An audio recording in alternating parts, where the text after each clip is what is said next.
À l'heure où les changements climatiques redéfinissent notre rapport à la nature, nous avons plongé au cœur de l'Agence nationale de la météorologie. Une rencontre avec celles et ceux qui, dans l'ombre des écrans radars et des cartes isobariques, prévoient le temps qu'il fera demain. C'est dans une salle opérationnelle tapissée d'écrans que l'équipe météo surveille en continu les évolutions atmosphériques. Données satellites, radars, modèles numériques, ici, la technologie est au service de l'analyse. Au niveau de la salle, nous avons les machines qui nous servent à faire la prévision. Ces machines, si nous regardons devant nous ici, c'est un nouveau système qu'on vient d'acquérir, ça fait quelques semaines.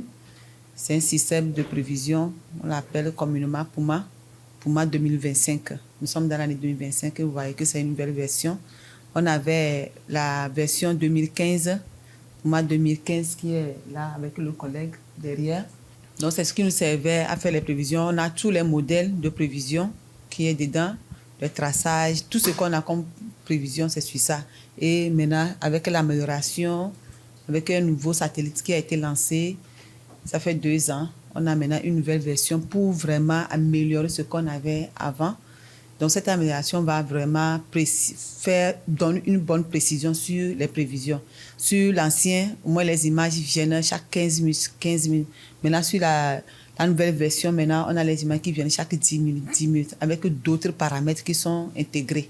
Donc vraiment, ces paramètres vont permettre, surtout sur la zone tropicale où le Togo se trouve, pour faire vraiment les prévisions, surtout pendant la campagne agricole. Mais l'observation seule ne suffit pas. Ces données, une fois collectées, doivent être interprétées, croisées et transformées en prévisions. C'est là qu'intervient l'expertise des prévisionnistes. Après les différentes analyses sur notre système Synergie ou Puma, notamment on fait des analyses pour voir le comportement des paramètres dans les basses couches, dans les couches moyennes et dans les couches supérieures. Là, après ces analyses, de la convergence et de la divergence et du comportement d'autres paramètres, le prévisionniste a déjà une idée du temps qu'il fera dans les prochaines 24 ou les prochaines 48 heures.